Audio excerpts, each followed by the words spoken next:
देश में one nation one education board, one nation one syllabus, one nation one curriculum लागू करने की मांग वाली पीआईएल पे कोर्ट में सुनवाई हुई है।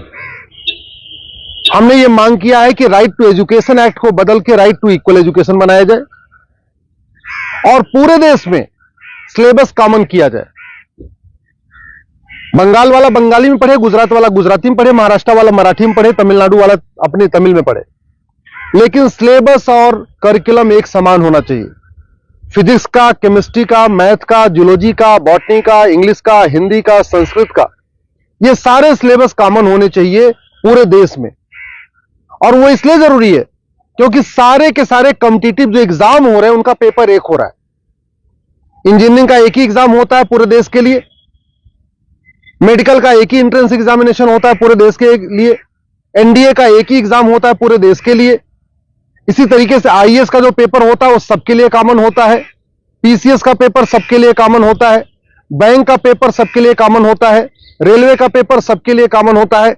और अब तो यूनिवर्सिटी में एडमिशन के लिए कॉमन जो सीयूईटी हो रहा है वो भी सबके लिए एक पेपर कॉमन है। अब जब एंट्रेंस एग्जामिनेशन का पेपर एक है तो फिर अलग अलग सिलेबस क्यों पढ़ाया जा रहा है? सीबीएसई कुछ अलग पढ़ा रहा है, आईसीएसई कुछ अलग पढ़ा रहा है, यूपी बोर्ड अलग पढ़ा रहा है, बिहार बोर्ड अलग पढ़ा रहा है, बंगाल बोर्ड अलग पढ़ा रहा है। और सारी पढ़ाई करने के बाद जब बच्चा जाएगा एग्जाम देने, उसके लिए सबके लिए एक पेपर होगा। अगर पेपर सीबीएसई के पैटर्न पे सेट होता है तो बाकी स्टेट बोर्ड वालों को इक्वल अपॉर्चुनिटी नहीं मिलती।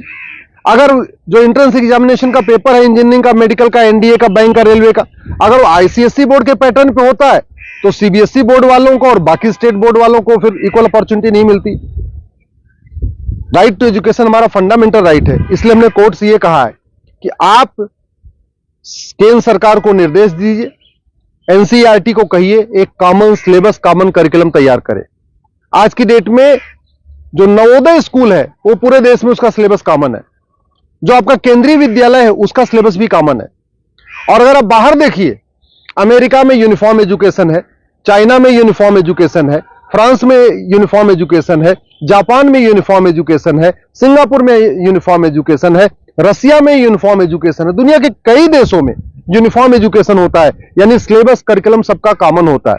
हमारे देश में सिलेबस अलग अलग चल रहे हैं, करिकुलम अलग अलग चल रहे हैं। इसके कारण बच्चा कितना भी अच्छा हो पढ़ने में, बिना कोचिंग के वो इंजीनियरिंग क्वालिफाई नहीं कर पाता, क्योंकि वो यूपी बोर्ड का बच्चा कितना भी अच्छा हो एक्सपर्ट पढ़ने में, लेकिन पेपर जो सेट हुआ वो तो सीबीएसई के पैटर्न पे हुआ, तो फिर वो क्वालिफाई नहीं कर पाता। अल्टीमेटली उसको कोचिंग करना पड़ता है। और मैंने ये भी कोर्ट को कहा है कि ये कोचिंग माफियाओं के दबाव में ही वन नेशन वन एजुकेशन लागू नहीं हो रहा है। कोचिंग माफिया इतने पावरफुल है, इनका लगभग 5 लाख करोड़ रुपए का कोचिंग का बिजनेस है हर साल का। अगर वन नेशन वन सिलेबस हो जाएगा, कॉमन सिलेबस, कॉमन करिकुलम हो जाएगा और जो पढ़ाया जाएगा यही पूछा जाएगा, तो लोग कोचिंग नहीं करेंगे।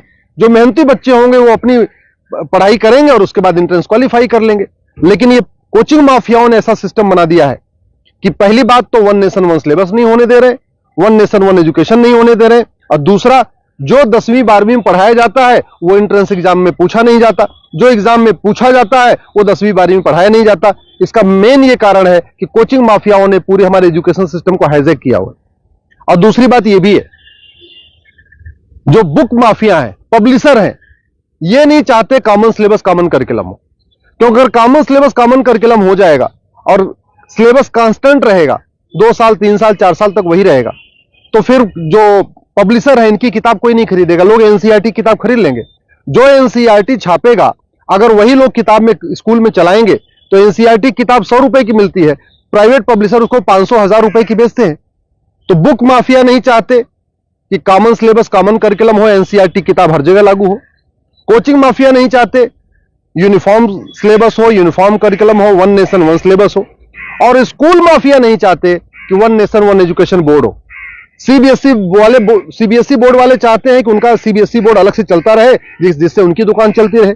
आईसीएसई बोर्ड वाले चाहते हैं कि उनकी दुकान अलग से चलती रहे। तो इसलिए ना सीबीएसई बोर्ड वाले चाहते हैं one nation one syllabus, one nation one education board हो, ना आईसीएसई बोर्ड वाले चाहते हैं। और इसका नतीजा ये हो रहा है कि आम जनता, आम बच्चा पिस रहा है इस पूरे माफिया राज में। इसलिए मैं कोर्ट से निवेदन किया है, कोर्ट ने केंद्र सरकार के शिक्षा मंत्रालय को और कानून मंत्रालय को 4 हफ्ते के अंदर जवाब दाखिल करने के लिए कहा है। एनसीईआरटी, सीबीएसई बोर्ड और आईसीएसई बोर्ड को बोला है 4 हफ्ते के अंदर जवाब दाखिल करिए। दिल्ली सरकार को भी बोला है कि आप भी अपना स्टैंड क्लियर करिए, आप क्या चाहते हैं, आप one nation one syllabus, one nation one curriculum चाहते हैं या नहीं चाहते, आप one nation one education board चाहते नहीं चाहते। और 4 हफ्ते के बाद जवाब आ जाएगा, फिर 11 दिसंबर को इसकी अगली सुनवाई होगी। मैं आप लोगों से निवेदन करता हूं, इस वीडियो को जन जन पहुंचाइए, इस वीडियो को घर घर पहुंचाइए। कॉमन सिलेबस होगा, कॉमन करिकुलम होगा तो सबको इक्वल अपॉर्चुनिटी मिलेगी।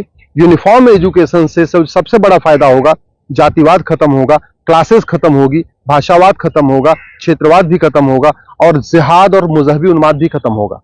यूनिफॉर्म सिलेबस होगा, मंत्री और संतरी के बच्चे की एक किताब होगी। यूनिफॉर्म सिलेबस का मतलब यह हुआ कि शिक्षक का बेटा और शिक्षा मंत्री का बेटा एक ही किताब पढ़ेगा। यूनिफॉर्म सिलेबस का मतलब क्लर्क का बेटा और कमिश्नर का बेटे की किताब एक होगी। यूनिफॉर्म सिलेबस का मतलब मजदूर के बेटे की किताब और मालिक के बेटे की किताब एक होगी। यूनिफॉर्म सिलेबस से वास्तव में भारत में समाजवाद आएगा। समान शिक्षा से ही भारत में शांति आएगी, समाज शिक्षा से ही भारत में समृद्धि आएगी, समान शिक्षा से ही वास्तव में भारत में समरसता आएगी। इसलिए मैं आपसे निवेदन करता हूं, समान शिक्षा की मांग करिए। समान नागरिक संहिता से 100 गुना ज्यादा जरूरी है समान शिक्षा। ये जो देश में आप देख रहे हैं ना, आतंकवादियों के समर्थन में रैली निकलती है, जिहादियों के पक्ष में लोग खड़े हो जाते हैं, युद्ध हो रहा है इजराइल में और रैली निकल रही है आतंकवादियों के समर्थन में भारत में। ये क्यों? क्योंकि यहां मैकाले शिक्षा चल रहा है, मदरसा शिक्षा चल रहा है और मिशनरी शिक्षा चल रहा है। ये मैकाले शिक्षा खत्म होनी चाहिए, मिशनरी शिक्षा खत्म होनी चाहिए, मदरसा शिक्षा खत्म होनी चाहिए, सीबीएसई आईसीएसई बोर्ड खत्म होना चाहिए। केवल एक देश एक शिक्षा बोर्ड यानी भारतीय शिक्षा बोर्ड होना चाहिए और वन नेशन वन सिलेबस यानी पूरे देश का सिलेबस एक समान होना चाहिए। उसी से भारत में शांति होगी और समृद्धि होगी।